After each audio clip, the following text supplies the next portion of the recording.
Welcome to the Nourish You Podcast, where we question the traditional model of dieting and nutrition and focus on choice, fun, and health for the whole mind, body, and spirit. I'm Jana Maurer, a non-traditional registered dietitian and well-being expert, and I want to challenge you to take 2% of your day today, listen to this episode, and make this your health win for the day. Pop in your earbuds, strap on your walking shoes, or pour a big glass of wine, whatever you need for today, and tune out the world as much as you can for the next 30 minutes, and let's fill up your cup. Welcome back to the Nourish You Podcast.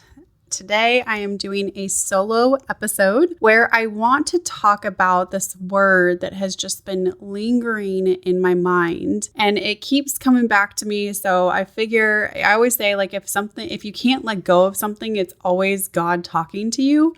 And so it is your job to tune in and listen and understand. And so over the last couple of months, I've been sharing a little bit more about this on social media, but over the last couple of months, I have been doing some mindset coaching, particularly in the area of money and my money mindset, my money relationship, because the reality is that we have relationships to everything around us. We have a relationship, or typically we think of relationships as it relates to our partners or our spouses or our boyfriends, girlfriends. We think of it in relation to our mothers and fathers, brothers and sisters, whatnot. But we can oftentimes forget about our relationship with ourselves, our relationship with our food, our relationship with our money, our relationship with the things that are around us that make up our entire being. And so through this coaching, well, let me step back a little bit. I've really felt this just overall desire to step into the next level or a new level. I felt the desire to really change my energy state because I was doing the same thing on repeat every single day, and it was super, super boring to me. So I have definitely loved being able to work from home, but there are some aspects that are just really, really boring. And so I found myself doing the same old thing. I felt myself feeling stuck and in a rut. And anytime that happens, I have reflected for myself that is an indication that I need to change something up. I need to spice it up. So my coaching clients will oftentimes hear me say, you are the spice of your own life. So if we need to change something up, you have that ability to do so. So I knew that I needed to get into a different level, a different energy state. And so I had been following this coach. Actually, I had met her in a mastermind group that I had done, and I've been following her for several years. I don't know if you can resonate with this, but I'm not a stalker, but I don't easily trust people. I trust animals, like they're my favorite, but people, I don't easily trust people. And so I watch people for a long time to see, like, are they consistent? Are they real? Are they authentic? I just watch them because, well, frankly, I have trust issues. So I watch people for a long time before I usually engage with them. And I've been, I knew her. We had been in masterminds together. I have followed her journey, and she's just such an amazing example of the power of a female, of a woman in the entrepreneurial space. And I finally decided to join two of her programs. I said, all right, I'm in. And so I've joined two of her programs, and actually maybe a third one. I think maybe it might be three now. But two of the latter ones have been really, really heavily focused on our money relationship and what that actually looks like. What are some things that might be holding you back? Whatnot. Anyways, so I'm not ready to share some of my aha moments or just my realizations, because it's actually been very, very overwhelming to dive into my relationship with money. My relationship with money is not pretty. It has to do with a lot of just generational trauma, and a lot of really unpretty things that are part of my family story. So I'm not ready to share that just yet. But one of the words that came to me in one of my journaling sessions, and it's been so interesting. So I am typically I don't like to sit still. I don't like to journal. When I first was, when I was in counseling, my therapist said, you should really do some meditation, or you should really sit and be with yourself. And I thought, no, sorry. You apparently don't know how I am and who I am. That's just not me.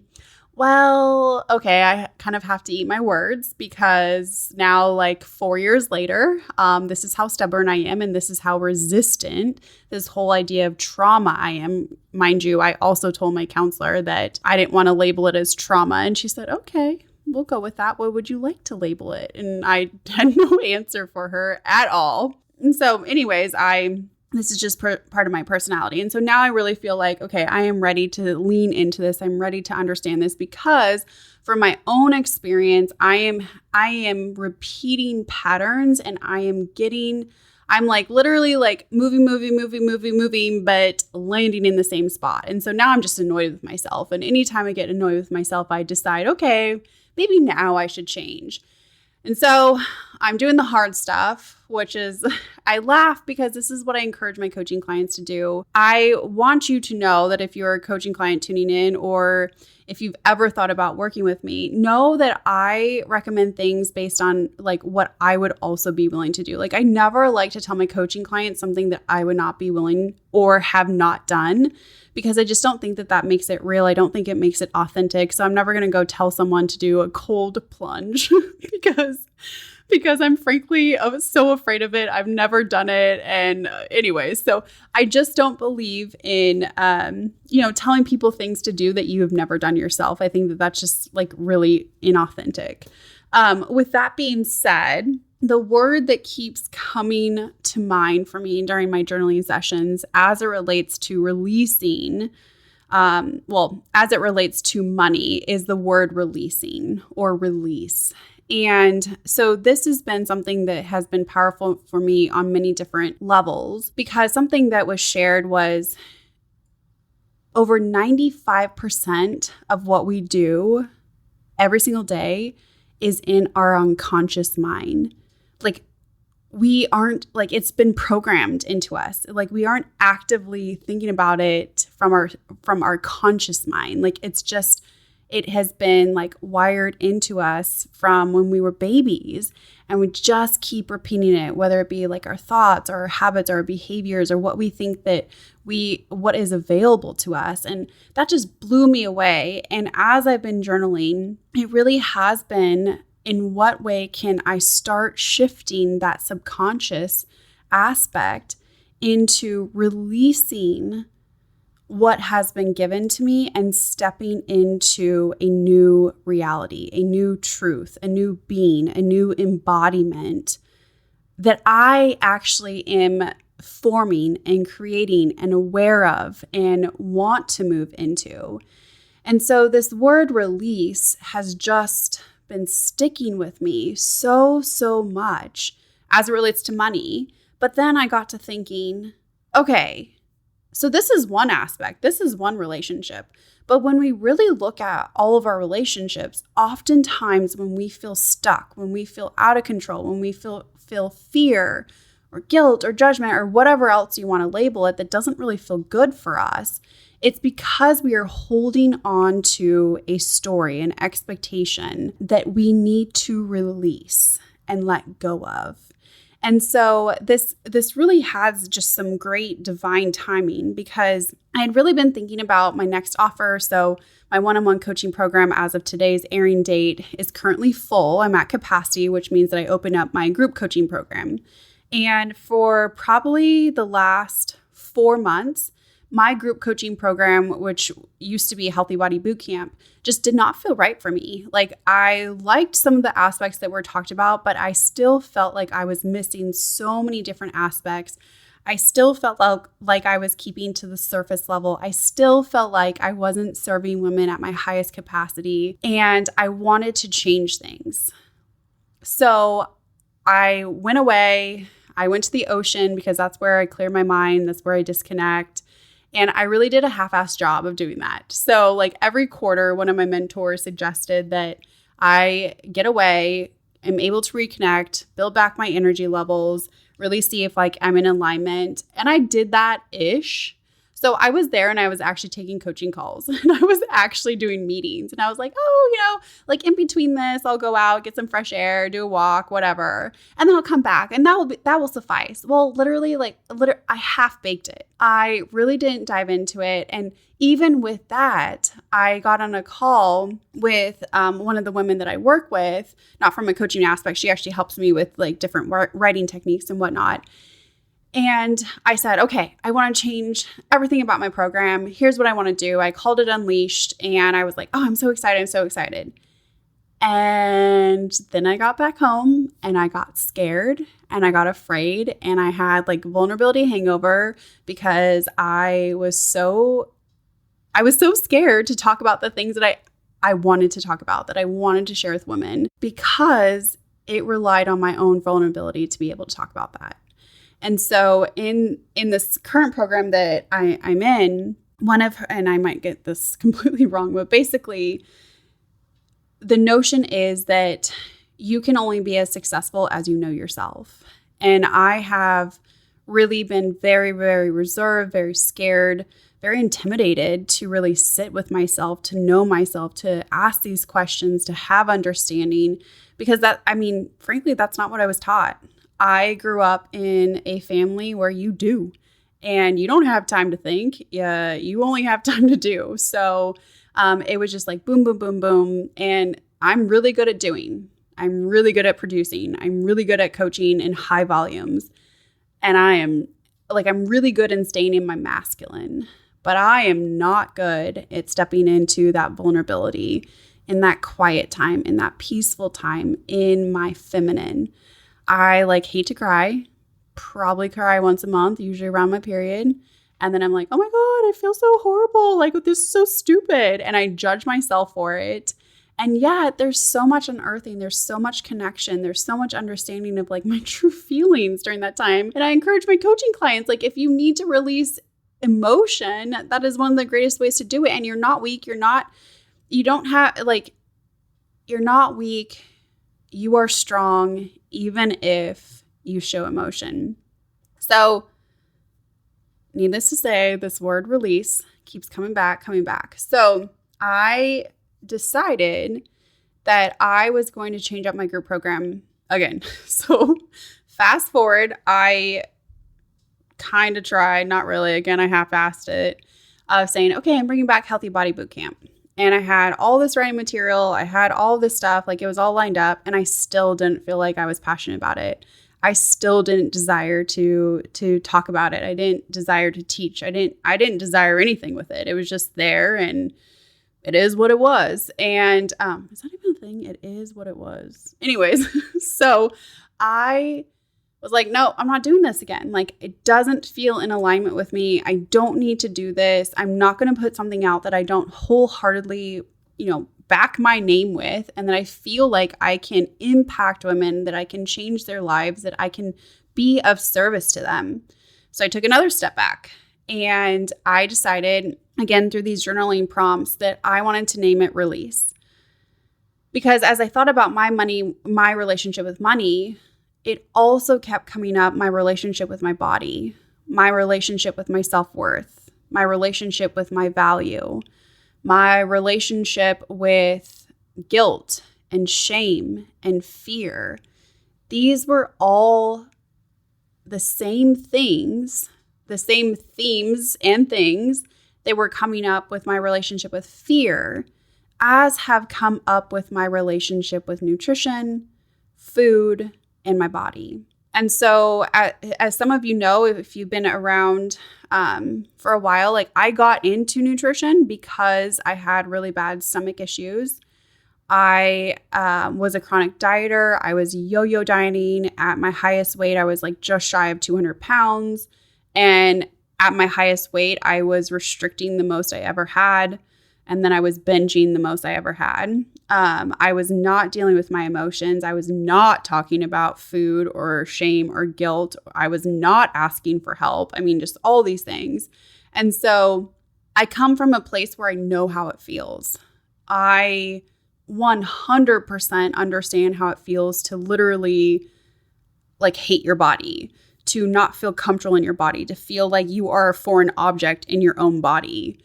I know how it feels to have guilt and shame and fear around the eating experience. I know all these things because I lived all these things. And because of that, I know that I understand my coaching clients. I understand where they may be. I understand, what it feels like. And I understand also how we can heal that and how we can move forward. And so one of the biggest things is we have to release. We have to release and surrender to the old stories. We just have to release so many different things. So I wrote down a couple of things that I wanted to talk about a little bit as far as what we need to release to really gain health, to gain, a healthy body weight, if that's a focus for you, to gain self-confidence, to gain worthiness and value and all these things that we're looking for, that oftentimes we go to food or a scale to tell us like, I am worthy, I have value if you hit a certain number, which in and of itself is just insane. But that's what we've been taught. Like I always think to myself, how does every woman in the world know that in the morning they should get up and go to the scale? Hey everyone, it's Jana, and I wanted to interrupt your content real quick to tell you about something that I've been using every single day, OWYN protein drink. I've been using it for the last year now and absolutely love this product. It's been something that's been so helpful to meet my protein needs, to meet my calorie needs, and to meet my overall nutrition and performance goals. I am super picky when it comes to recommending different products or supplements because I take a whole foods-based approach. So I highly encourage you to check this out for yourself, see if you like it. I do have a discount code for you. You can click the link in the show notes below. At checkout, you can put JanaM20 to get 20% off and check it out for yourself. Now back to the episode. How does every woman know that? But every woman doesn't know how to negotiate their own wages at work. Like, what the actual fuck? Like, how did we all learn that? How do we all learn that in the morning we get up, we criticize ourselves, we look in the mirror and say, oh dear God, I'm aging. And then we go to the scale to say what? Like to make us feel better?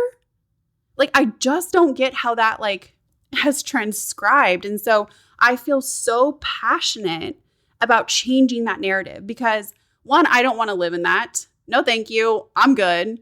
2, I don't want other women to live in that. And 3, I don't want the next generation of women to live in that. Like, we're good. we have lived in that for so long, and it's done absolute, it's shit. That's what it is. Pardon my cuss words. I think, I've said this before, it's better out than in. I did this when I was running my marathon. I cussed galore. And sometimes, cuss words just, they make it feel so much more impactful. So I'm a fan. So, okay, like I said, I have several things that I've written out that I feel like we need to release as women or as men, because this also shows up for men. This is not just something that's isolated for women, that we need to release on our journey to reclaiming our control with food, reclaiming our relationship with our body, and actually seeing our body for its entirety. So number 1, releasing control of food. So often I hear this of, I just need better self-control, or just need more discipline, or I just need to control my food more. Here's the thing. If we are looking at from the perspective of creating a relationship, which you have a relationship with yourself and you have a relationship with your food, whether you want to believe it or not, totally different story, but you do. Anytime we're in a relationship that we have to control, 1, it's usually not a healthy relationship. And 2, usually the trust factor is gone, which doesn't make it a conducive relationship for anything. It makes it a conducive relationship for anxiety. and like obsessiveness, but it doesn't actually make it a healthy relationship. So our goal with food is actually not to feel this sense of, well, you will feel control, but it's not going to come from actually controlling all the different aspects, from tracking all the different macros, from saying, I will never eat this food again. That's not the control we're looking for. The control we're looking for is you know that you can put food in its place. Because here's the thing. I always have this visual when I'm really like struggling or I just want to like eat all the foods. It's like, I literally think of myself as, okay, I'm the person that controls all of this. There is no food in the world, unless you eat insects, I guess. But there's no food in the world that is literally going to push the fridge door open, walk over to you, climb up your body, and literally get into your mouth. Like, there's no food. There's absolutely no food that will do that. So in no way does food have control over this situation. It literally can't make you do anything. It can't arm wrestle you and win. It can't literally like take over your body. Like, it literally is stagnant. It doesn't move. It's there. So everything that from a control factor, everything comes from within inside you, which means you have control over it. Interesting. Everything that you are looking for as it relates to control with food comes from within inside you. It has nothing to do with the food item. So that's number one. We need to release the idea that we need to elicit control over food. Number two is we need to release the guilt, shame, fear, frustration, confusion with food. So there is no morality with food. You're not good if you eat kale and you're not bad if you eat a Snickers. Food is neutral. Food has no morality. It has no judgment to it. We are the ones that place the judgment on it. And frankly, we place the judgment based on where we think we are in comparison to that food item. So I'll give this example. Like, I always love to share like with athletes or like with Michael Phelps. Like, he had to eat like over, I forget, it's like 4,000 to 5,000 calories. And he would eat pizzas and whatnot or whatever. And I was like, oh my God, that's amazing. And look at his body, his physique. In no way was that food demonized because he looked a certain way. Versus if you put someone on there that may be heavier or in a larger body and you say they ate pizza, now you say, oh, that's probably bad for them. What was the difference? It was pizza. There is no difference. So we are the ones that give it the judgment. We are the ones that give it the guilt, the shame, the fear. It's not actually the food item. If we kept the food item the same and we applied it to different people, it oftentimes changes. That's where I like to say, with nutrition, it's all relative because it's all relative depending and based on you. So we need to take away the good versus bad, and we just need to say it is food. We need to say what it is. It's pizza, it's burgers, it's French fries, it's kale. That's all it is. Name it for its real name, not whether it's good or bad. Number three, we need to release the lies with food and really gain the truth with it. So often when I'm working with my coaching clients is we're releasing what has been marketed to us. Because so often we have received marketing advice or we've received propaganda, essentially, when it comes to food that's not actually rooted in science, that's not actually rooted in women's health. And that's a whole other thing because most of the diets that are put out there are not studied on women. Isn't that interesting? Most of the diets that are put out there are never studied on women, and yet they're heavily marketed to us. That should be a question mark. So we really need to release the lies and the confusion and really step into understanding how food impacts your body, how food makes you feel, and how you would like to create a meal plan that actually does work for you, not based on what someone else has told you to consume without even knowing you. So literally we are buying these products and we're buying these systems and you were never consulted. I mean, how rude is that? You're purchasing these things and you were never consulted on them. They didn't ask you a single question. They don't know you at all. That's just rude. So we really need to step away from those lies and that confusion.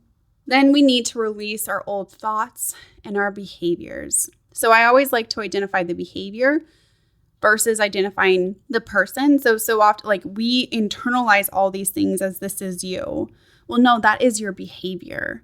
You can change behaviors once we identify them. And so often we are focused only on the food, that we don't actually step into the curiosity part, getting curious about what is your actual behavior with food. And curiosity is the first step in my coaching program. So I use a process called the CARE model, and the C stands for curiosity. We want to get curious about what works for you, what doesn't work for you. What behaviors are you engaging in that are supportive or not supportive? What do you actually like? What has worked? What has not worked? Until we answer these questions, we don't know much more about you. And so then we're just throwing things at the wall and hoping that we stick. Versus if we take that pause and we really start to dive in and understand you. So I always like to say we're creating a plan that works for your lifestyle, your personality, and also your culture. When we understand those three and we get those in alignment, you have created a game plan that will work for you. Number 5, we want to release this idea that the number on the scale is what gives you your worth and your value, and that the number on the scale is the way that we define your health. So frankly, I have worked with anorexics that are extremely low weight and they are very unhealthy. And I've worked with people that are, say, in an elevated BMI, or they have, 5 or 10 more pounds to lose, however you want to define them. And the individual that's struggling with anorexia is way more unhealthy. So weight is really, again, relative, and it doesn't tell us the entirety of the picture. It tells us a very, very small portion of the picture. Now, in my coaching program, I still use weight as an indicator. I don't think that it is a horrible thing to weigh yourself and keep track of your weight and know what that is. Not at all. I think that it's part of a healthy process of taking care of yourself. But when we get to the extreme of having to weigh ourselves every single morning, first thing that we do is we check in with the scale versus checking in with ourselves or our spirit or our heart or our loved one. Then we need to look at it. So it is part of the equation, but it's not the entirety of the equation. And it certainly cannot tell you your worth or your value in any way. And the last one that I just want to speak on for today's episode is we need to release the pressure that weight is really, that weight is our way to success. And what I mean by that is so often I hear women share with me that they have not stepped into what they truly want to do with their life because they are so afraid of the judgment that they will receive because of their body size. So I have, and this was something that I struggle with a lot. So when I did my first mastermind for my business, for anyone that doesn't know, a mastermind is essentially a group of individuals that are in the same space that are working towards similar goals. In my case, it was a group of entrepreneurs that were dietitians or nutrition coaches or trainers that were doing online businesses. And we get together and support each other, talk business, talk beliefs, talk through mindset struggles, whatnot. And so in this mastermind, I shared that I have not really shown myself because I was afraid of my weight and because I was so afraid of people judging me because I was not so thin. So through undergrad, I struggled a lot with my weight.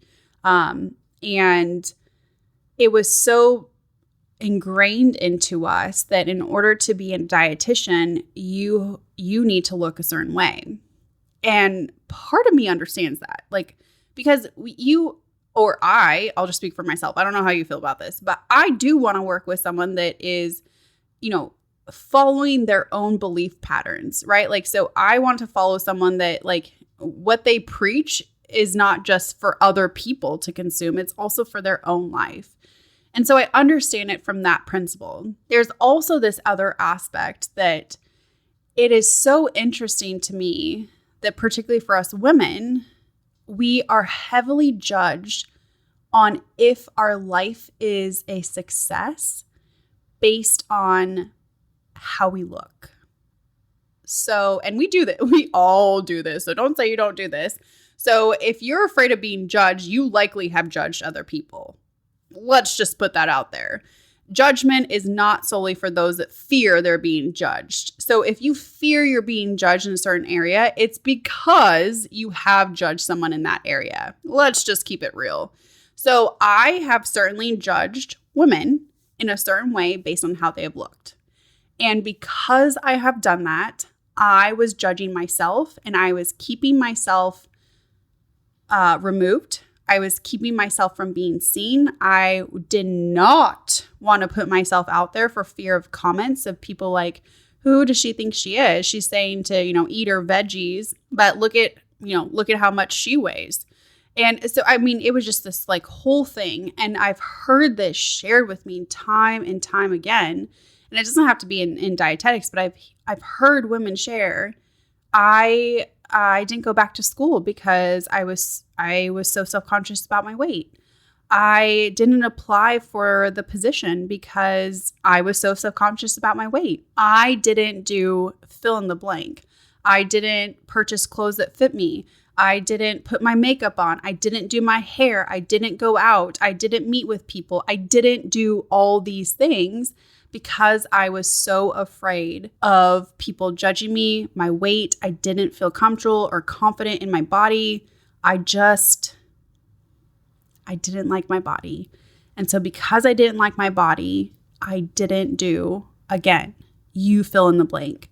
So I really want to encourage releasing the pressure that weight equals everything, and that when you hit a certain weight means that you're successful and that you can now do that certain thing. Because here's the reality. There is nothing holding you back from doing that thing. There is nothing holding you back from going and getting a new wardrobe. There's nothing holding you back from putting on makeup and doing your hair. There's nothing holding you back from going out and meeting with friends that absolutely love you. There is nothing. Your weight is not holding you back. You are holding you back. So let's remove that pressure and let's really speak to the reality and the truth of where you are, how you're truly holding yourself back.